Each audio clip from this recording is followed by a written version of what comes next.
அனைவருக்கும் வணக்கம். நான் பிரபாகர் ஜோதிடர். ஓம் சிவாய நமக. சிவசக்தி திருச்சிற்றம்பலம். இப்போ நான் என்ன சொல்ல போகிறேன்னா, இன்று கார்த்திகை தீபம் கொண்டாடப்படுகிறது. இப்போ எல்லாரும் அனைவர் வீட்லேயும் தீபத்தை ஏற்றிருப்பீங்க. அந்த தீபம் ஏற்றும் திசையை தான் சிறு விளக்கம் சொல்ல போகிறேன். கருத்து கொண்டு பயன்படுங்க. விளக்கு ஏற்றும் போது கவனிக்க வேண்டிய சில வழிமுறைகள் உண்டு. வீட்டின் விளக்கை எந்த திசை நோக்கி ஏற்றி வைப்பது என்பது சிறப்பான பலனை தரும் என்பதுதான் சொல்கிறேன். விளக்கினை கிழக்கு வடக்கு திசை நோக்கி ஏற்றி வைக்கலாம். மேற்கு தெற்கு திசை நோக்கி எக்காரணம் கொண்டும் விளக்கை ஏற்றக்கூடாது. அது சரியான திசை அல்ல. ஏன்னா இந்த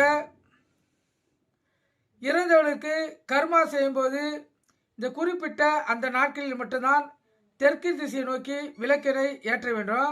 மற்றபடி தெற்கு திசையை நோக்கி நம் வீட்டில் விளக்கு ஏற்றுவது சிறந்த பலனை தராது. அது தீய பலனையே தரும். மனதில் ஒரு அமைதி இருக்காது. மன உளைச்சல் ஏற்படுத்தும். நோய் வாய்ப்பட வைக்கும்.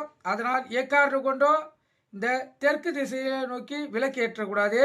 அதே போல் சூரியன் மறையும் மேற்கு திசையிலையும் விளக்கேற்றக்கூடாது. நீங்கள் கருத்து கொண்டு பயன்படுங்க. நன்றி, வணக்கம், வாழ்க வளமுடன்.